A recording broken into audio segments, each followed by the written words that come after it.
I'm sure a lot of you remember this. Sunning's been around for decades, but what's in it? What's the science, and why did we all end up orange? Hello and welcome to the world of Craigers. That's me, I'm Craig, and this is my channel where we get into all things hair and sometimes a little bit of beauty. Oh yes, oh my picture slipped out of its frame. Even me, I will insert this here so that you can see it in full glory, even I, as a teenager, succumbed to sunning. Yes. Now, I'm not sure how recently, just look at me, about 13 years old maybe, goodness. So recently, hydrogen peroxide based, yes, lighteners, hairline spray and hair lighteners came into my realm, if you like. I'm not entirely sure why. I think I was doing some research for another video, but then it made me think about sunning and it made me think about the science of it, because that's what we're all about here on my channel. So that's exactly what this video is. What is, because you can still buy sunning today, oh yes.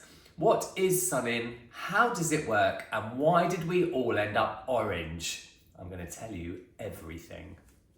So if you've never heard of sunning before, though I'm sure you have at some point because it has been around for a long time, as I've already said, what is it? Well, it's a peroxide, hydrogen peroxide, H2O2 based hair lightener that comes in a liquid form. You would spray it into the hair and then you would use either the heat of a hairdryer, as I did when I was a teenager, or you would go in the sun, hence the name sunning.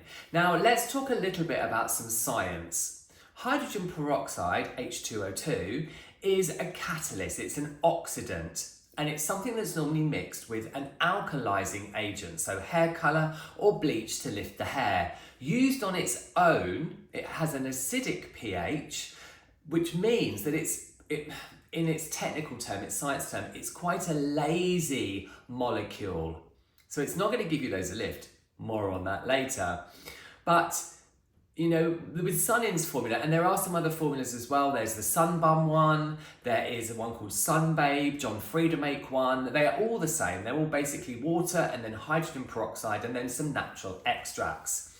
So let's talk about what is specifically in, got my teenage iPad, what is specifically in Sunning. So there is the water, like I've said, hydrogen peroxide.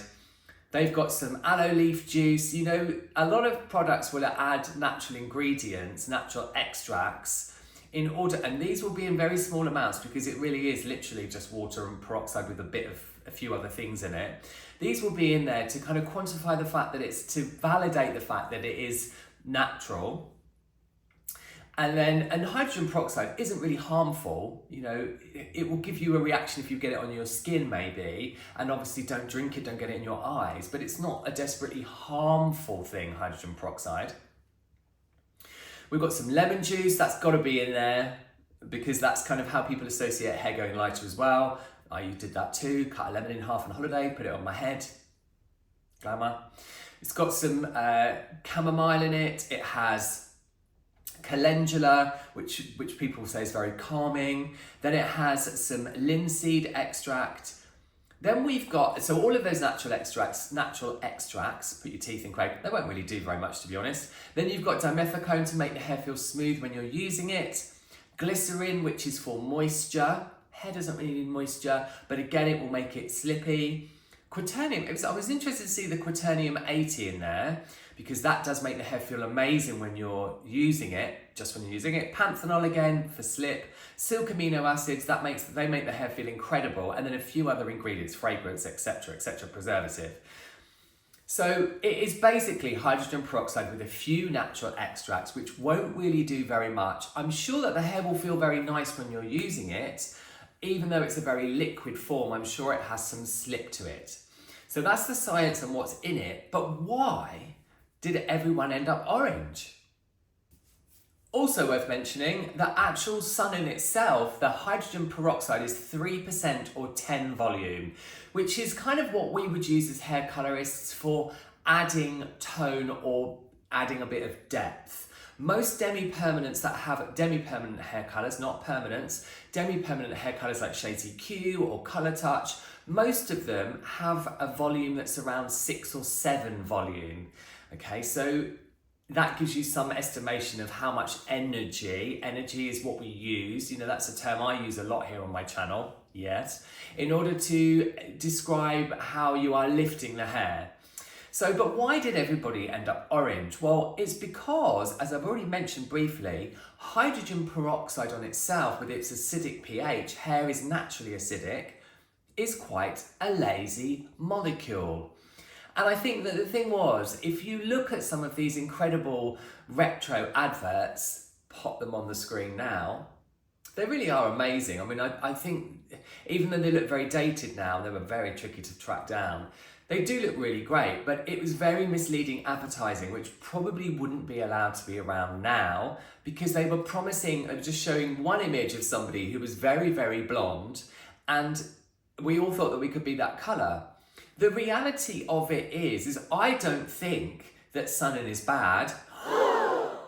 Shock horror. I really don't think it's bad, but I think that it's unrealistic to use it if you are naturally, if you want to be blonde, if you want a blonde result, it's unrealistic to use it if you are above a level, sorry, if you are below a level 7. Pop the level chart on the screen here. You need to be a very light natural level to begin with. Because as a teenager, I was a level 6. I had a ton of hair back then. I was a level 6, and that's why my hair only lifted to kind of like a very warm level 7. You will only really get, realistically, about one level of lift. Realistically, and that's not taking everything else into account. If your hair is damp, you're going to get less lift. If you don't apply heat, you'll probably get no lift. If you are above a level 7 and you have naturally blonde hair, then you might get some really nice results, you know, but realistically, it doesn't have the energy because hydrogen peroxide is quite a lazy molecule on its own. If you mix it with an alkaline agent and use it as the catalyst with like a hair color or a bleach, you'll get loads of lift. But with sun-in, you just won't. You will probably, if you are deeper or darker, end up a bit glowy. I don't make clickbait content, but it is worth mentioning at this point, even though I've said that sun-in is something that is perfectly fine to use and it isn't going to, you know, completely wreck your hair. That depends an awful lot on how you use it, because if you kept applying it, if you did it once and it only made your hair slightly lighter and it was very warm, and you did it again and again and again and kept applying more heat and anything that is an oxidant, hair color, peroxide, bleach, you know, anything that creates an oxidative process when it has heat applied to it can be very damaging, and that's the whole skew of the product. It's also very hard to make a product like that very even. Yes, if you are a very light level 8 Scandinavian blonde with bright blue eyes and you just spritz a little bit through the front. I did have a client who had very blonde children that used to use it on their children. I really wouldn't recommend using any hair colour on any children, controversial yet bold. But if you are that very light level 8 and you have very pale blue eyes and you spritz it on the front and you just, you know, heated it up gently or in the sun, you'd probably get quite a nice result and it would give you that kind of face frame effect.